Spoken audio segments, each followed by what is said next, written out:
the Labour Party, somebody from the SNP. And I think the viewers like to see that actually we can challenge one another, but in a positive way.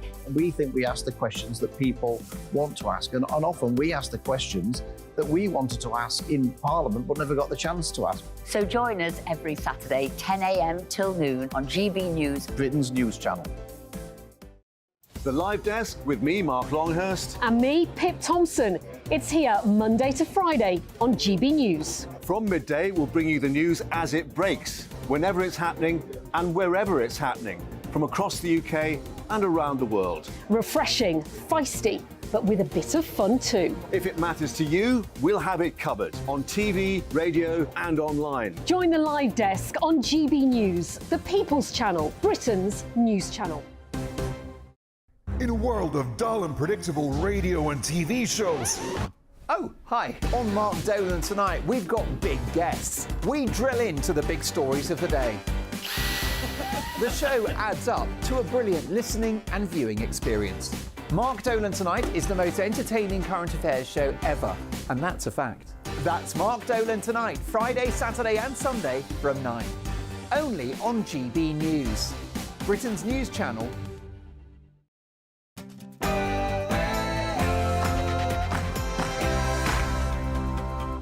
Hello, good evening. It's me, Jacob Rees-Mogg, on State of the Nation tonight. In June last year, the ECHR blocked the democratically elected British government's Rwanda deportation flight just before it departed. But is it 5 minutes to midnight for the UK's membership of the Convention and Court? Well, the Prime Minister has authorised Suella Braverman to threaten the court with the UK's departure as we await the forthcoming Supreme Court Rwanda showdown early next month. And speaking of European courts, who could have known we would still suffer the woes of the European Union more than 3.5 years after leaving it?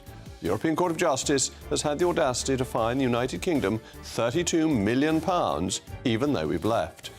As Britain faces an horrific story from South London, a young girl named Eliane Andam was on her way to school when she was brutally stabbed in the neck. We will be asking how knife crime, and indeed crime more broadly, became out of control across Britain's cities.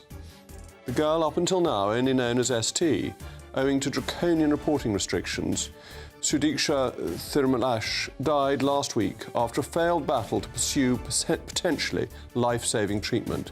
And finally, the courts have allowed her to be named and her family to tell its story, and we'll be hearing from her brother shortly.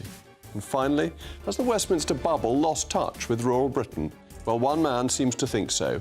A new political party, Rural Reaction, has been set up to combat eco-wokery and give a voice to Britain's forgotten farmers and disregarded countryside amidst the increasingly metropolitan-centric political sphere. State of the Nation starts now.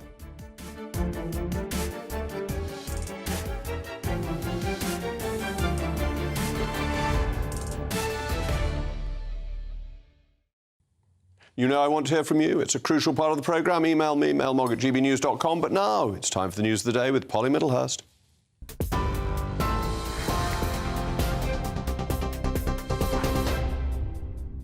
Jacob, thank you, and good evening to you. Well, we can bring you some more detail about what's happening in the Netherlands this afternoon. We heard earlier on there'd been a shooting. Well, we're now getting from police that 3 people are confirmed to have lost their lives following a double shooting in the Dutch port city of Rotterdam. Those people are a 39-year-old woman and her 14-year-old daughter. They were killed in the first shooting that took place. In the second shooting, a 46-year-old male lecturer was shot dead. That took place on a university campus at the Erasmus Medical Centre. Police confirmed a 32-year-old male was arrested at the scene shortly after the building went into lockdown and staff were instructed to leave. Dutch police saying the suspect was a student at the university, where crews were also battling fires shortly after the shooting. This afternoon, we had 2 shooting incidents, one of them in a house where 2 people were injured. The shooter then continued to a classroom at Erasmus University. He also shot someone there. We don't know who that victim was in the classroom, but what we do know is that the person we arrested is a 32-year-old man from Rotterdam. Well, in news here at home, the family of a 15-year-old girl stabbed on her way to school has visited the scene where she died as crowds joined a vigil nearby. Eliane Andam was attacked while she was on her way to school yesterday morning in Croydon. A 17-year-old boy who police say knew the victim remains in custody after being arrested yesterday morning. A statement's been read out by a church leader on behalf of the family at the edge of the crime scene. As a family, are struggling to comprehend this painful tragedy that has happened to our beautiful daughter and beloved sister, Eliane. Our hearts are broken and we are overwhelmed by sorrow and grief. Sir Michael Gambon has been remembered as a magnificent trickster and the loveliest of legends following his death at the age of 82. The Dublin-born star of the stage and screen, who won 4 TV BAFTAs, died peacefully in hospital last night after a bout of pneumonia. He's best known for playing Hogwarts headmaster, of course, Dumbledore, in a number of the Potter films, as well as being one of the original members of the Royal National Theatre alongside Laurence Olivier. His family say he was a beloved husband and father. And just lastly, a 16-year-old boy has been arrested after one of the most photographed trees in the UK was suddenly cut down. The tree at Sycamore Gap, next to Hadrian's Wall and close to Northumberland, was made famous in the 1991 film Robin Hood. The National Trust says it's shocked and saddened to see the iconic tree on the floor. This is GB News across the UK on TV, in your car, on your digital radio and now on your smart speaker by saying play GB News. This is Britain's news channel.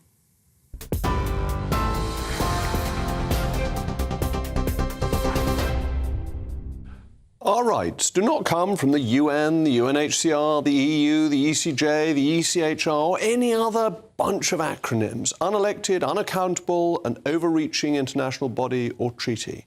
Our rights come from our history. Interestingly, even the authors of Magna Carta maintained it was a confirmation of rights, rights supposedly granted by Edward the Confessor. And that's why the Home Secretary is right to raise the prospect of withdrawing from the European Convention of Human Rights as a means of reminding the court that it operates by consent, not divine right. Very interestingly, the former Supreme Court Justice Jonathan Sumption has pointed out in his new support for leaving the Convention that many of the rights that it upholds existed in British law long before we signed the Convention. He wrote in The Spectator today, "There is nothing in it, the ECHR, that we cannot enact by ordinary domestic legislation. We can have whatever rights we want if there is a sufficient democratic mandate for them. The real purpose of the Convention is to make us accept rights which we may not want and for which there may be no democratic mandate." Well, if being part of the ECHR means we cannot secure our borders, then there is no democratic mandate for such a level of interference. As Lord Sumption goes on to say, it's clear we can replace the Convention with a domestic Bill of Rights. Indeed, the whole notion of rights even predates the Magna Carta in 1215. William the Conqueror, in his coronation oath, promised to maintain historic rights. The antiquity of our liberties is quite extraordinary and indeed, unlike any other country, and many other countries, including notably the United States, have built their own rights, their own freedoms, their own democracy, their own rule of law on ours. And it is much better for our rights to come from our history than to be misconstrued by a foreign and unaccountable court. And this is crucial because the court has consistently demonstrated that it will seek to expand its powers and scope well beyond those that we intended to give it when we signed the Convention. So, in 1978, Strasbourg introduced its method of judicial interpretation known as the living instrument doctrine, in which it claims the right to develop the Convention to recognise new rights that weren't set out in the original document, but that, as the judges put it, are in the spirit of the Convention. But this not only has no democratic mandate, it's purely existing in the minds of the judges. It's not something that has any support or any basis in any document that this government, this country, has agreed to. And it's expanded the jurisdiction of the court, so it now meddles in matters from immigration to environment law to noise abatement that are perfectly well controlled domestically, and where domestic law is more appropriate is the right sphere. And that's why the Home Secretary is wise to remind the court that we could withdraw from the convention if it won't let us secure our borders. Of course, I want to hear from you. Don't forget to let me know your thoughts, and if you don't know the email by now, I will tell you once again, it's mailmog@gbnews.com. But I'm very pleased to be joined by the immigration lawyer to discuss this, Ivan Sampson. Ivan, thank you for coming in. Pleasure. What Jonathan Sampson says is just a statement of British constitutional theory, isn't it? That the supremacy of Parliament means that Parliament can pass a law incorporating our rights at any point. It doesn't necessarily need a convention. Well, Parliament did exactly that in 2000. As you well know, the Human Rights Act was enacted. And Parliament decided that the Human Rights Act, with the rights protected, was what Parliament wanted. So Parliament did decide and did enact that act, and it was Parliament's sovereignty that brought that law into force. Yeah, absolutely. But the Human Rights Act is a very interesting act of Parliament because it doesn't give direct effect to judgments of the European Court, or indeed to judgments of our own Supreme Court. It can only issue a certificate of incompatibility, and then Parliament would decide whether or not to go further. And so on, for example, the prisoner voting case, our courts decided it was within the convention, the Strasbourg court decided it wasn't, and it was ultimately for Parliament to decide. Surely that is better than having injunctions issued by the Strasbourg court, which then seem to stymie a whole process. Your focus has been on where these rights come from, who's policing all this. But the focus should be on the rights themselves. And I'm confused as to what part of the convention you don't like, Jacob. I mean, do you not like the right to life? Or the right to free speech? I like the right to life in a way that this court doesn't uphold. I believe the right to life starts at the point of conception through to natural death. I'm confused. What part of the convention do you oppose? Where the rights come from is of fundamental importance because it determines how they're applied. And the court, by the living document doctrine, has created a whole swathe of rights that Parliament never intended, indeed the government of the day never intended when signing up to the convention. That's the problem. Whereas with parliamentary sovereignty, you know the structure of the rights and the constitutionality of the rights. Now, I hear that argument. I've heard it time and time again.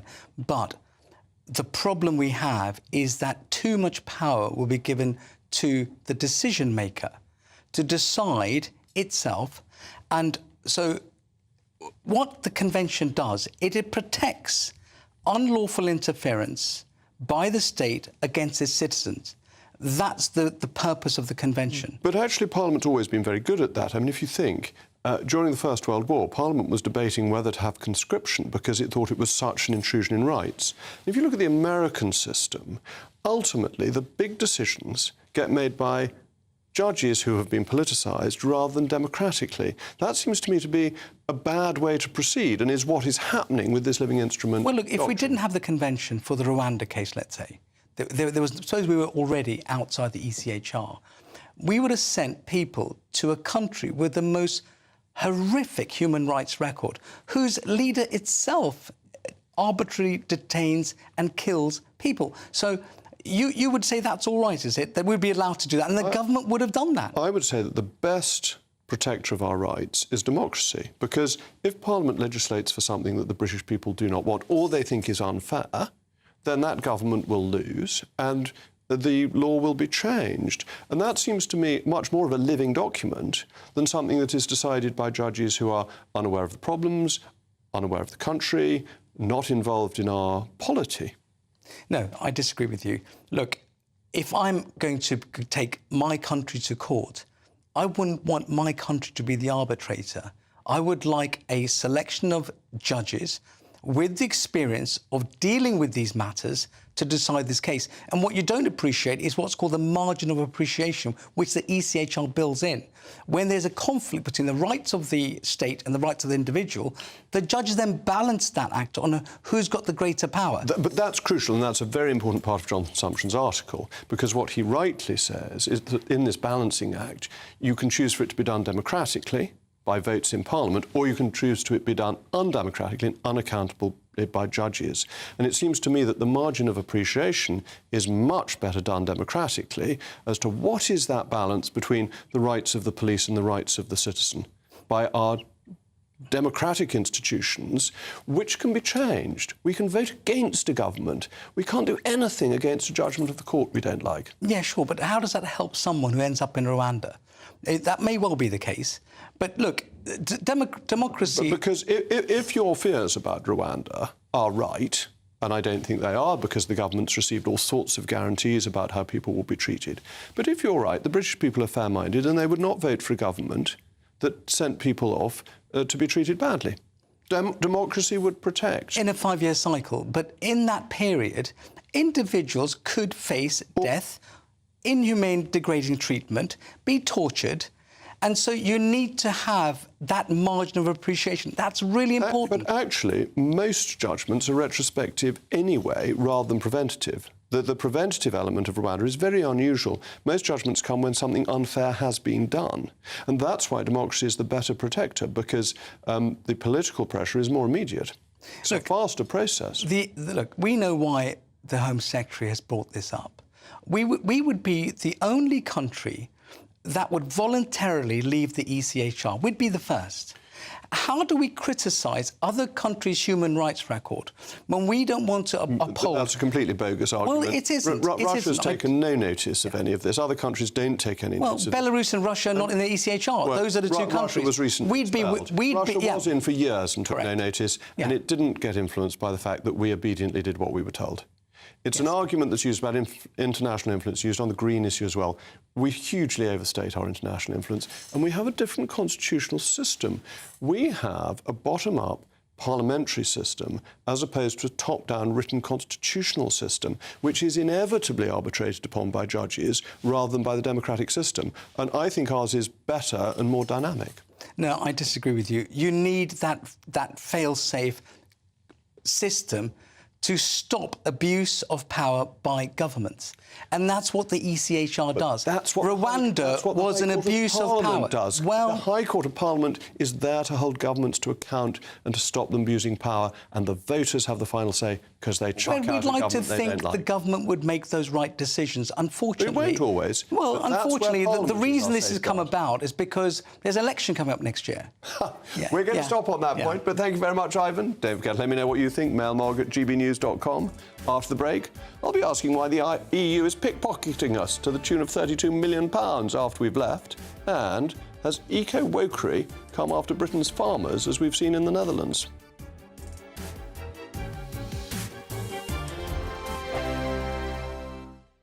What you get for breakfast is something that, if we do our jobs right, you will wake up to news that you didn't know the night before. It's a conversation. It's not just me and Eamon. We want to get to know you, and we want you to get to know us. From 6, it's Breakfast with Eamon and Isabel. Monday to Thursdays on GB News, Britain's news channel. Nightmare commute. Kick it up a gear with me, Patrick Christie's, at drive time, 3 till 6 p.m, Monday to Friday on GB News Radio. You can listen online and on DAB+, on the smart speaker app and on the GB News app. And if you've got an Alexa, all you have to say is, Alexa, play GB News. We're also on TuneIn and the Radio Player apps. From the school run to rush hour, get revved up with me, Patrick Christie's, on GB News and GB News Radio. Join me, Andrew Pearce and Bev Turner, Monday to Thursday, 9:30 a.m. Who benefits from that? Not the British public. And on Fridays, join us, Tom Harwood and Ellie Costello from Britain's Newsroom. That's what you get with this show. That's fantastic. If it's happening, we're talking about it on Britain's Newsroom. GB News, Britain's news channel. GB News, unlike other broadcasters, isn't obsessed with the London-Westminster bubble. We think there's a nation beyond the M25, and that's why we talk about the issues that matter across the land. Join me on State of the Nation, 8 to 9 o'clock, Monday to Thursday, on GB News. Daisy's listening, and you should too. People in Britain, they love free speech, but they also love fair play. I don't care if I'm speaking somebody from a trade union, from the Labour Party, somebody from the SNP. And I think the viewers like to see that actually we can challenge one another, but in a positive way. We think we ask the questions that people want to ask, and often we ask the questions that we wanted to ask in Parliament but never got the chance to ask. So join us every Saturday, 10 a.m. till noon on GB News, Britain's news channel. The Live Desk with me, Mark Longhurst. And me, Pip Thompson. It's here Monday to Friday on GB News. From midday, we'll bring you the news as it breaks, whenever it's happening and wherever it's happening, from across the UK and around the world. Refreshing, feisty, but with a bit of fun too. If it matters to you, we'll have it covered on TV, radio and online. Join the Live Desk on GB News, the People's Channel, Britain's news channel. In a world of dull and predictable radio and TV shows. Oh, hi. On Mark Dolan tonight, we've got big guests. We drill into the big stories of the day. The show adds up to a brilliant listening and viewing experience. Mark Dolan Tonight is the most entertaining current affairs show ever, and that's a fact. That's Mark Dolan Tonight, Friday, Saturday and Sunday from 9. Only on GB News, Britain's news channel.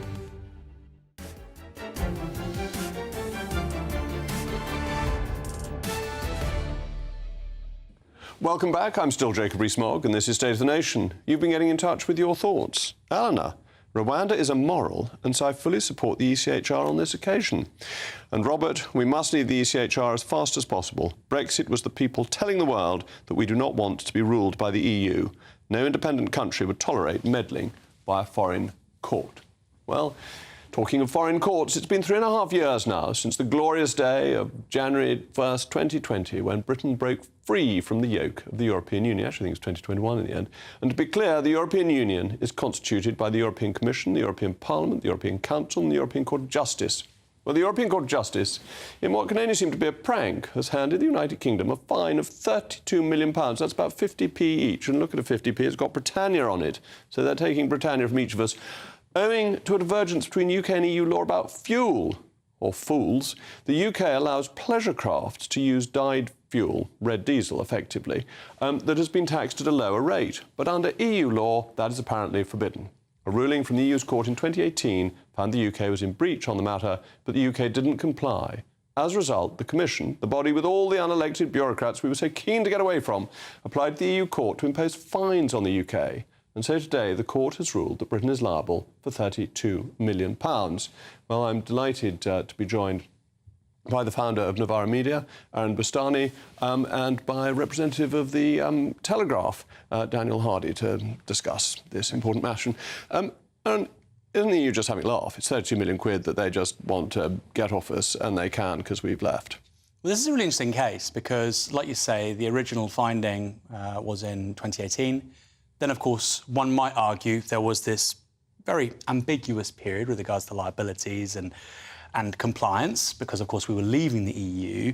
And I suppose if you weren't being generous to the British government, you could say it's a bit like not paying a parking fine for several years. And, of course, that means things add up. What I find intriguing is, I mean, having to pay the fine isn't the surprising thing here. What I find intriguing is the scale of the fine. And, of course, the fine is approximate to the size of the UK's economy rather than simply Northern Ireland, and that's the dangerous precedent. And of particular interest is the most senior attorney in this recommended, I believe, a fine of €17 million, and the court seems to have almost doubled that. So there does seem to be, an element of maliciousness here, but the precedent is very much on the scale of the fine rather than having to pay it, I think. Daniel, would you just refuse to pay it? I suppose one of the interesting things about this is through what mechanism would the European Court of Justice enforce this fine? If His Majesty's government decided we're out of the European Union, this is not our matter anymore, what would be the consequences of that? But I think one of the things that we do have to bear in mind is that any kind of divergent laws in Northern Ireland is something that could accelerate. They could fine us for. Again, and Aaron, that's your point, that we risk getting fines, and if they're going to be penal fines, and normally they do what the senior attorney recommends, don't they, that the ECJ normally follows that advice, so practically double the fines, taking the mickey. I think the fines is one part, but like you say, the fact that you're being charged on the scale of the UK economy rather than Northern Ireland, and the fact that they've doubled what he originally proposed. I mean, I think the UK was lobbying for something like £250,000 or £500,000 fine. If those were the kinds of things that are emerging every few months, every few years, you'd say, OK, it's not ideal, but that's not where we are. But that's just a reminder of why we voted to leave, isn't it? Because it's a trivial thing. It's the tax rate on fuel going into pleasure craft. There aren't that many of them. It's not as if we're smashing up the single market or ever were. It's just this pettifogging detail that the EU's always loved, because even though we've left, it still wants to have the tentacles of a superstate getting into the UK. Well, that's true, and it's like Aaron said, you know, there seems to be malicious intent with the increase in the fine amount, and that's something that, you know, like you said, reflects the EU's kind of desires and its goals. You know, and that to me comes higher than the actual issue itself, which seems a very minor one. So yeah. And it's a reminder, we were just discussing the European Court of Human Rights. Actually, we want to have justice in our own country, our own democracy. That's why we voted to leave, and there's still a very strong feeling in this country that we ought to be doing things for ourselves. I think that's true, and I think a lot of the Brexit vote was about parliamentary sovereignty. You vote for the people that make the decisions. But I have a question for people like yourself, which is, we have a Supreme Court in this country which was brought in by Tony Blair, and yet Conservatives haven't done anything to get rid of it in the last 15 years. And so this idea that Parliament's sovereign, power should reside with legislators, even if we withdrew from the European Convention on Human Rights, even if we didn't abide by what the ECJ said, I still think there's a massive contradiction there that, frankly, Conservatives don't talk about. Yeah, well, I think that's a very good point. I would have liked to have seen that reformed. I thought the Law Lords was a better way of doing it. Well, yeah, I mean, it's a very valid point. You know, if you are a Conservative, to me, you should believe that Parliament is the highest court in the land, and the Supreme Court seems to have had a free ride since 2010, which is very strange. And then, you know, you pick up on European Union's interference, but not with the Supreme Court. And it undermines democracy. Yeah, I think if you believe that, then it seems a big inconsistency. Well, time and again on this programme, we cover the epidemic of shoplifting in this country, structural problems with British policing, and tragically today, GB News has covered, as have other outlets, the Croydon stabbing that took place yesterday morning. This is such a sad case. Eliane Andam was on her way to school when she was brutally stabbed in the neck. Tragic moments like this in public life force us to ask the broader question about crime and youth in Britain. The year ending September 2022 saw 45,639 knife and offensive weapon crimes, 20% increase on the year before, which works out to roughly 125 offences a day. With the police seemingly stretched now more than ever, the question is, how do we deal with this epidemic of knife crime and stop these tragic deaths having? Well, I've still got Aaron Bastani and Daniel Hardacre with me to discuss this. Daniel, we hear about these cases. They are so sad, and the tragedy for the families, this just extraordinary pain they must be feeling, and it keeps on happening. It keeps on happening to other families. What should be done to stop it? What can the police do? What can society do? Well, like you said, it's every parent's worst nightmare. I think the solutions are somewhat simple. I mean, you punish crime. That's the way that it's done. But it doesn't seem to happen, especially in London, that this is followed through. And the argument that poverty causes crime, although no doubt somewhat of a variable, it is pretty shoddy. I mean, during the Great Depression, for instance, like crime levels in this country, particularly violent crime, were much lower. And you hear this argument come up quite often on Twitter of, you know, if only, you know, Thatcher hadn't have got rid of the community centres, this wouldn't be happening. But that seems to me to be ridiculous. I mean, why do you think there's a proliferation of knife crime? Well, I think it's partly for positive is a strange word to use, but it's partly because, of course, of our gun laws. So I think that's one way of looking at it. We don't have homicide as a result of guns in this country. And I think, obviously, it's worse in America. That is certainly true. If you want to really hurt, it's got so much worse. Oh no, it is absolutely. And I think if you want to really hurt or maim or kill someone, clearly it's very easy to access a knife, whereas with a gun it's much more difficult. I think with regards to children, which is becoming more normal, particularly in larger cities, something incredibly strange is happening. And I mean, we probably do disagree on this. I think poverty plays a big role in violent societies generally. I think there's a big correlation. If you look at the most violent societies, they tend to be the most unequal. You might say, for instance, well, Japan also has a very homogenous society. They have the death penalty, and that makes... we can debate over what's doing what. But what's clear is that there is a big correlation between low inequality and low crime. But I would say for me, particularly on this issue in Croydon and young people with knives generally, it's the family. And so what I sort of have been irritated by is people saying, it's stop and search, it's Sadiq Khan. I think it goes so much deeper than that. I think it goes back decades, you know, and an inability, frankly, amongst too many young boys to be raised properly. And I think we can have a conversation about why that's happening. But for me, the family is central in all this. And the police have the powers that they need. We've got more police, I think, now than ever before, or certainly heading in that direction. Isn't that a very good point that Aaron's just made, that the family needs to take more responsibility and the government should do more to support families? Well, that's true, but it comes... The family has a major role to play in this, like, no doubt. But we have to look at how much social attitudes have changed. I mean, I was looking at some figures the other day that, even as recent as the 1980s, the idea that children should be born within wedlock, that was held by 80% of the population. It's now down to between 20 and 30. But people still think a father should be around, and the benefits in the tax system actually encourages family life not to be structured. Well, that is true. I mean, that was a big part of... And should that be changed?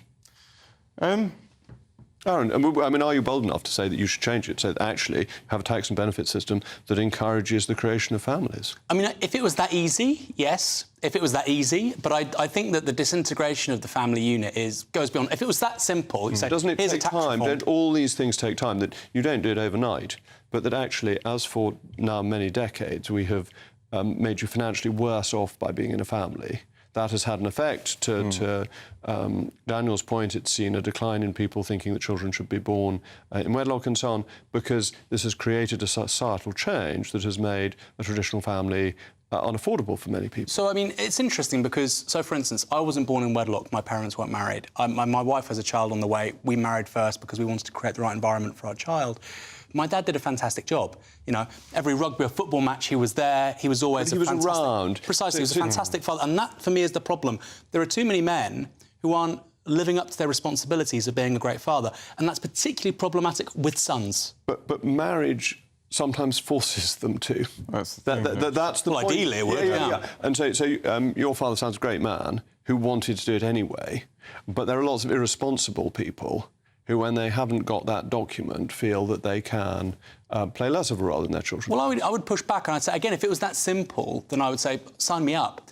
But I think an irresponsible man, whether or not he's married, is a problem. You shouldn't be bringing a child into the world if you can't be responsible for them, because, of course, you may be married and then you may get divorced. It's not as if we're in a situation where you have a child in wedlock and you can't leave the marriage as a result of, say, social norms like 50, 60 years ago.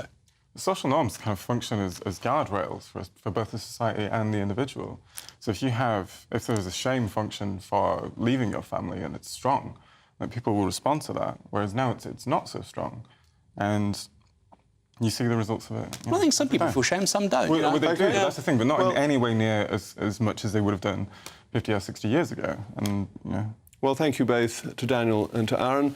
After the break, we'll be hearing the tragic personal story of a family member of the young lady known only as ST up until last week when she tragically died. And after that, we'll be talking about rural Britain and whether the Westminster bubble has abandoned it.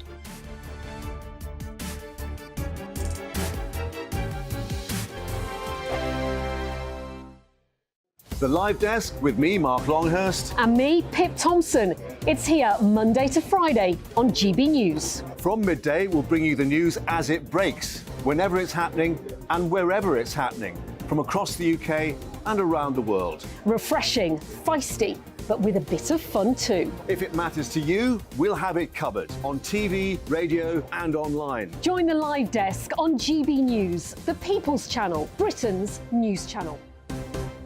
So Jubes and Kerr, we tackle the issues of the day with real, robust debate. Both sides of the fence, battling it out with me in the middle with my forthright opinions and views. And often really interesting things happen because you start with a position and then by the end of the debate you find actually, well, I might not have thought about that one. What we need in this country is 2 new political budgets. You should maybe think about doing a 2024 calendar.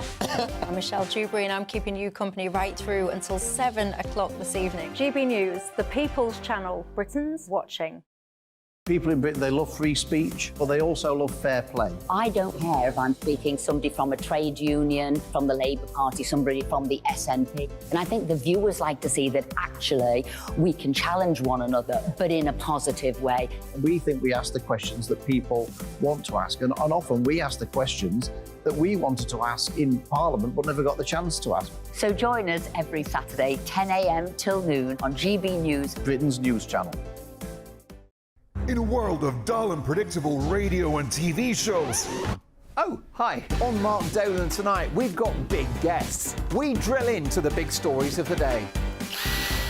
The show adds up to a brilliant listening and viewing experience. Mark Dolan Tonight is the most entertaining current affairs show ever, and that's a fact. That's Mark Dolan Tonight, Friday, Saturday and Sunday from 9. Only on GB News, Britain's news channel. Join me, Andrew Pearce and Bev Turner, Monday to Thursday, 9:30 a.m. Who benefits from that? Not the British public. And on Fridays, join us, Tom Harwood and Ellie Costello from Britain's Newsroom. That's what you get with this show. That's fantastic. If it's happening, we're talking about it on Britain's Newsroom. GB News, Britain's news channel. Join me, Camilla Tominey, on Sunday mornings from 9:30, taking the politicians to task and breaking out of SW1 to see how their decisions are affecting you across the UK. Bursting the Westminster bubble every Sunday morning, only on GB News, the People's Channel. Britain's watching. I'm Andrew Doyle. Join me at 7 o'clock every Sunday night for Free Speech Nation, the show where I tackle the week's biggest stories in politics and current affairs with the help of my 2 comedian panellists and a variety of special guests. Free Speech Nation, Sunday nights from 7 on GB News, the People's Channel, Britain's news channel.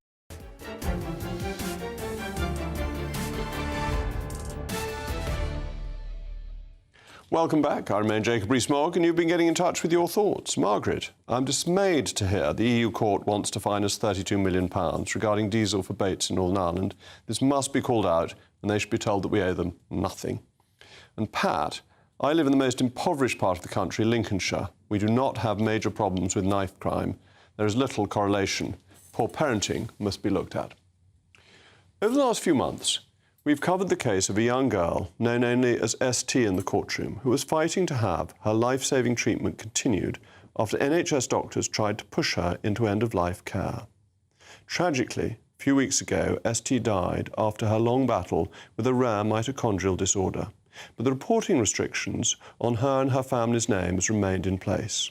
In a victory for her family, the court has finally ruled that their daughter, Sudiksha Thirumalesh, can now be named. But questions and concerns still remain after the court decided to impose continued reporting restrictions on the NHS trust and doctor that treated Sudiksha.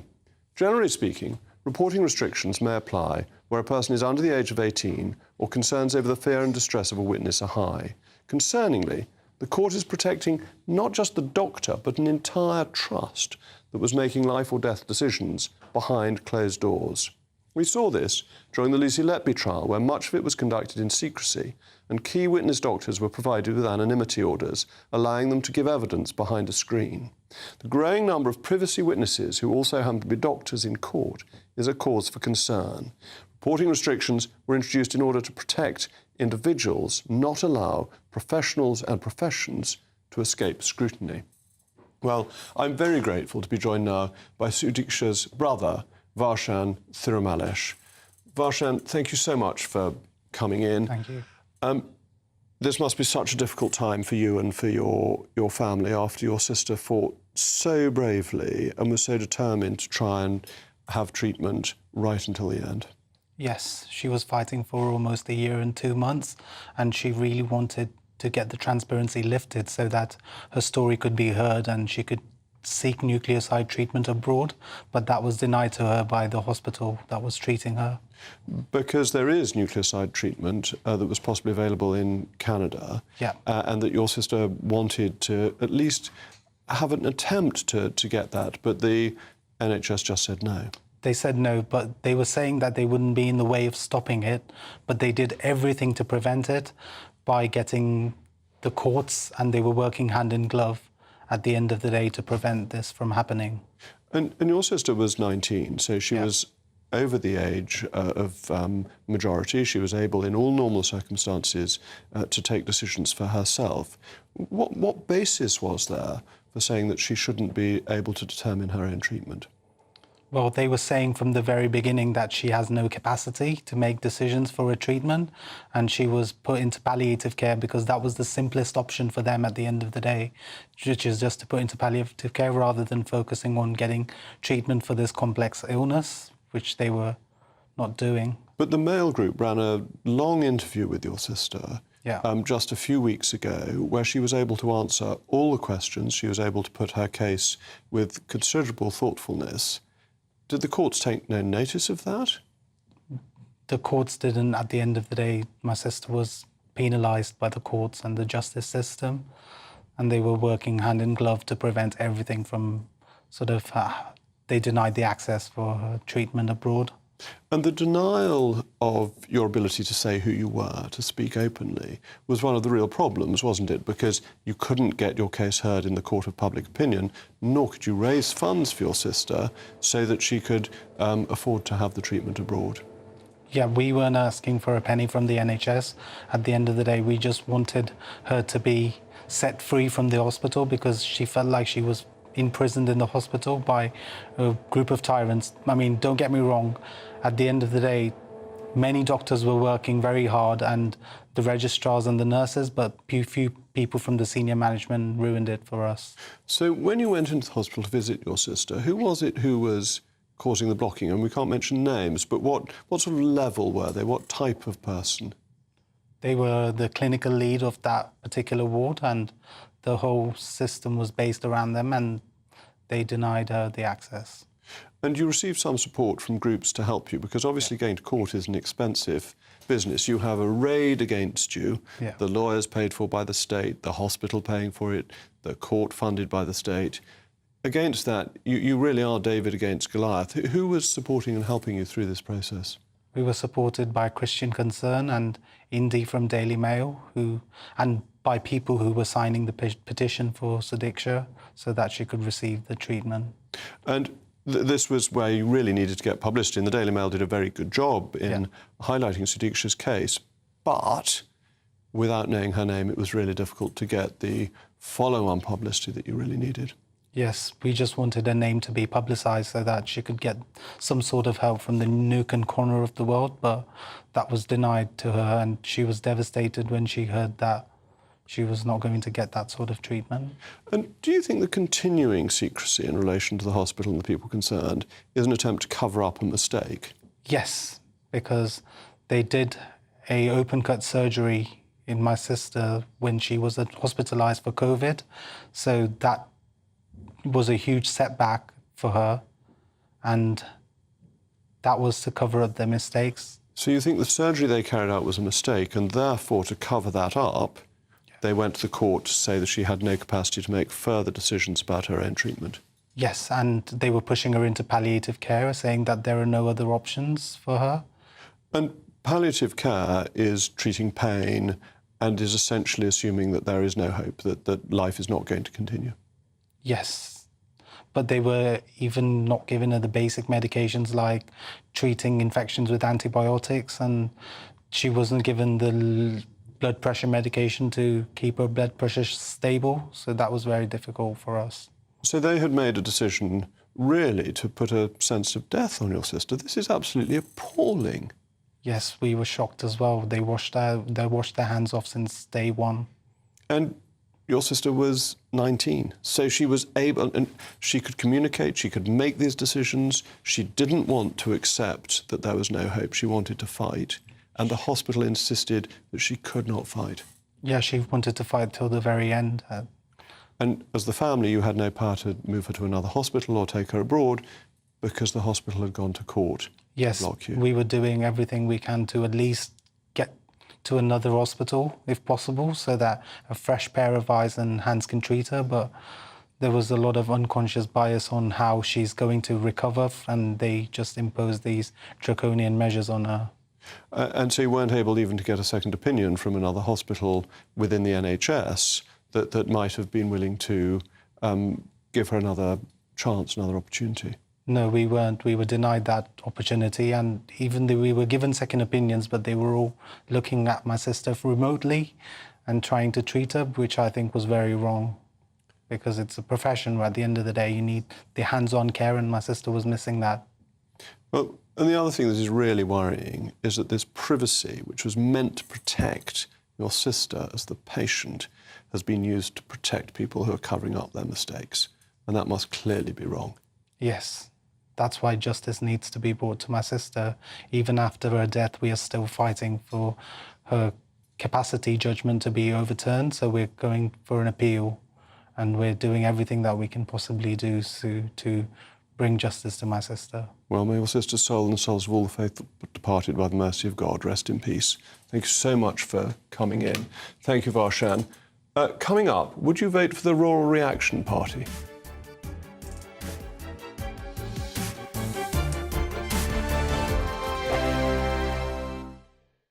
Join me, Andrew Pearce and Bev Turner, Monday to Thursday, 9:30am. Who benefits from that? Not the British public. And on Fridays, join us, Tom Harwood and Ellie Costello from Britain's Newsroom. That's what you get with this show. That's fantastic.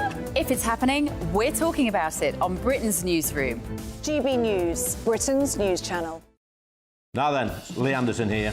Join me on GB News on my show, The Real World, every Friday at 7 p.m. I'm not eating bloody cat. Are you Delicious. mental? Open your mouth. OK, here comes a train. Reminds me of the scene in Singing in the Rain. Adam, is that a good one? Whoa! Join me at 7 on GB News, Britain's news channel.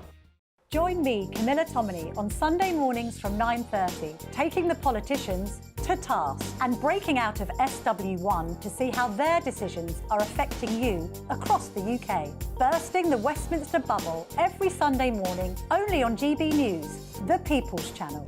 Britain's watching.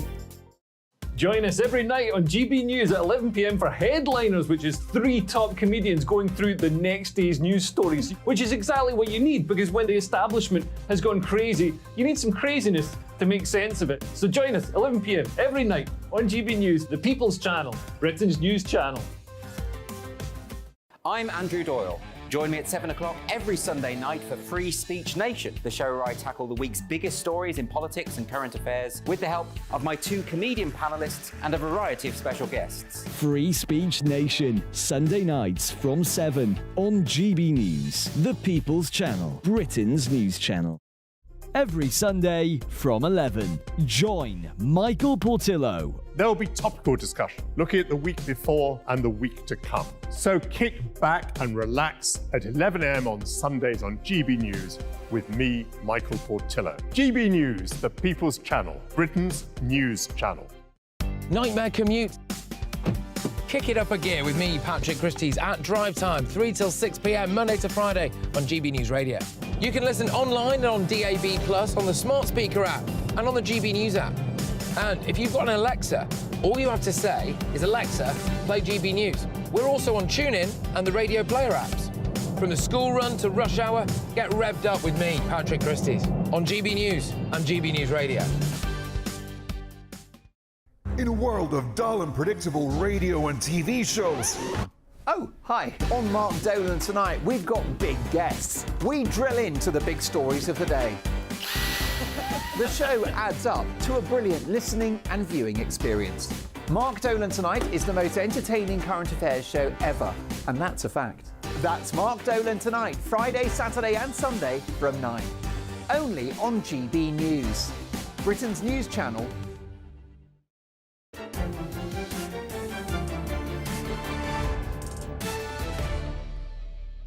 Welcome back. I am going to continue to identify as Jacob Rees-Mogg, though I teased Sixtus earlier by saying I might identify as him for the evening, but I'm not sure it would work. He's only 6. Anyway, you've been getting in touch with your mail mogs. Rachel says, Dear Jacob, please send love and kind thoughts to dear Sudiksha's family. Tom, I'm so sorry to hear about such an awful story. Someone really needs to take a serious look at the NHS. And June, dear Jacob, this should never happen again. R.I.P. Sudiksha, my prayers are with you. Thank you. It is such a heartrending story, and the overweening bossiness of the bureaucracy, to my mind, is quite intolerable. For too long, Westminster has overlooked the heart of our nation, Increasingly, people are saying that the blob ignores the countryside as Westminster has kowtowed to an ideologically minded, woke and green agenda when it comes to rural issues. One gentleman, Ian Gregory, has taken it upon himself to challenge this and has created his own political party, the Rural Reaction Party. Mr. Gregory, at the helm of the newly formed party, seeks to rectify the oversight. He's not, it has to be said, your typical farmer. He's a seasoned political commentator and strategist with a keen eye for what ails our countryside. In a world increasingly dominated by the eco-woke, Mr. Gregory is here to challenge the status quo. He takes issue with the ideologically driven policies that have left rural Britain feeling neglected. His mission is clear: to bring science to the forefront of rural policy, whether it's animal welfare, farming, or even the use of electric collars for our four-legged friends. But he says this is not just about politics, it's about standing up for our rural communities. And as Mr. Gregory steps onto the stage of rural politics, he's already garnered interest from donors and even celebrities who share his passion for the countryside. So I'm delighted to be joined now by Ian Gregory to talk about this key issue, because I'm a rural MP. I represent a seat in Somerset, and I know exactly what you're talking about. There is a feeling that the metropolitan elite push down a whole stream of policies that don't really understand how people live in the countryside. I think the Westminster bubble has been led by the social media bubble. That there are a whole bunch of very emotive, if well-intentioned people who are on the issues of animal welfare, coming up with particular soundbite solutions. They are good at campaigning, and this has led to the animal rights movement dominating the issues, and science has not had a look in on so many issues. This goes back over 20 years to the original fox hunting ban, where I was looking at the Burns report, which was the intellectual evidence underpinning this, and it said that there is no science available. So how do we, when we're trying to think of how to care, for example, with foxes, how do we know whether snaring is better than shooting or is better than hunting? Without science, we're blind. The people who are fox hunters in this country, the people who are hunt saboteurs, they don't know. They're in ignorance. They have their own views on the issue. And on so many of these matters, DEFRA has been building policy without science. It's been following Twitter, not evidence. Well, the fox hunting ban was deeply political, and we all know why that happened, but the countryside seems broadly to have settled down with that now. Do you disagree? I disagree. There's still an open wound there, and it's a question of evidence as well. Earlier this year, I helped to organise a letter to DEFRA, co-signed by 103 vets. And these vets were saying, where's the science? They're still saying there's a problem with the science. And the well-intentioned moves that were made on fox hunting back in 20 years ago have led to a sharp decline in rural fox populations. And also, if I was a fox, the idea of being shot at night with a wounding rate of nearly 50%. Okay. That's very tragic. All right, but I do think fox hunting is an issue that people don't particularly want to reopen, that the hunts are active. Well, I'd like to talk about the foxes. And the hunts, what are the foxes like? And the hunts, as far as I can tell, don't catch many foxes anyway, and never did. That it's more to do with the social activity and so on. But let's move on from fox hunting to farming and your concerns about animal welfare there and what you think the government should be doing. I think there is a deep level of empathy that everybody in the countryside, whether it's farmers or gamekeepers, whether it's people who are activists in this area, they want to do what is right for all kinds of animals. The only way we can deal with this issue is not through listening to campaigners. It's a question of looking at the science and us being neutral about which way the science points and not being opinionated. Okay, so what things would you change from the way they currently are, and which campaigns do you particularly object to? It's the thing which is fascinated me most is how we've got a launch event in Manchester this Sunday right next to the Conservative Party conference, and got 200 plus coming to that event. And it is extraordinary how upset dog owners are with government policy. That is, I have been just so surprised with the antipathy that issue has caused. To the electronic collars? Oh, that's on electronic collars, on dogs. On how do you stop your dog getting shot by a farmer? How do you stop your dog killing rabbits when you don't want it to? How do you allow your dog to range around the countryside without having to permanently keep it on a leash?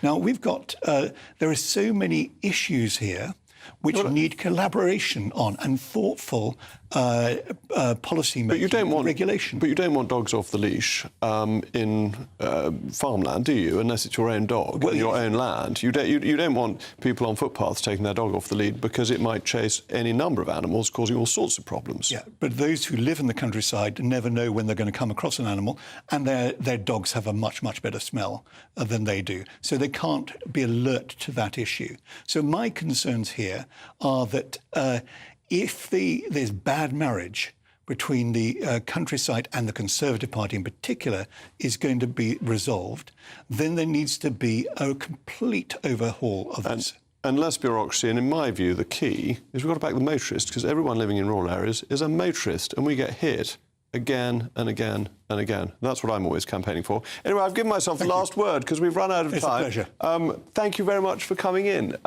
Well, that's all from me, and that's all from me from the week. Up next, it's Mark Dolan. Mark, what have you got on your bill of fare this evening? Well, it's a very busy show. I'm afraid the usual suspects have come out of the woodwork, Jacob. It's been a challenging couple of days for the channel, but there are media commentators seeking to close down GB News. I will be responding in no uncertain terms in my daily digest. Plus, the EU fines the UK £32 million in EU court. Well, Anne Widdecombe will be on the show telling them where they can stick that money.